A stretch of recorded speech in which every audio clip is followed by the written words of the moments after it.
কি এখানে থাকবোই না, এটা অফিস হলো নাকি? ভাই ভাই সাজ্জাদ ভাই খারান খারান ভাই খারান, লাঠি লুটি ফালাই দিছেন, এরকম তেজ দেখাইতেছেন কে লেগে? কিছে থাকবেন না কে ভাই? আপনার এত আদর করি, এত ভালোবাসি, আপনি থাকবেন না? এটা কি অবস্থা করছেন এগুলো?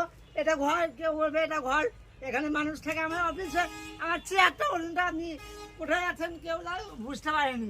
হ্যাঁ ঠিকই তো। দেখেন প্রিয় বন্ধুরা, এত পরিমাণে রেগুলার বাবুল পলি স্টক অ্যাভেলেবেল হয়েছে যে মনে করেন সাজ্জাদ ভাইয়ের নাকি বসারও জায়গা নাই কা। এমনকি রেগুলার বাবুল পলি আপনারা দেখেন এক একটা লম্বায় কিন্তু দেখেন 43 ইঞ্চি, 90 মিটার, 100 গজ। এক একটা রোল এত বড় যে মনে করেন ঘরের বিছানাতে শুরু করে খাট পর্যন্ত যা আছে সব পুরো বুকিং। সাজ্জাদ ভাই রাগ করেন না, আজকে রাইতে সব মাল চলে যাবো, আপনি আরামে থাকেন ভাই। আজকে চলে যাবে? আজকেই চলে যাবে ইনশাল্লাহ। 100%? ইনশাল্লাহ ভাই, কিছু কিছু যাইবো আর কিছু থাকবো। কিছু থাকবে বলতে? মনে করেন ধরেন 50টা আছে, 25টা গেল, 25টা থাকবো। ঠিক আছে, আমি কাল কাছে বসতে পারবো? ইনশাল্লাহ ব্যবস্থা করে দিব। ইনশাল্লাহ।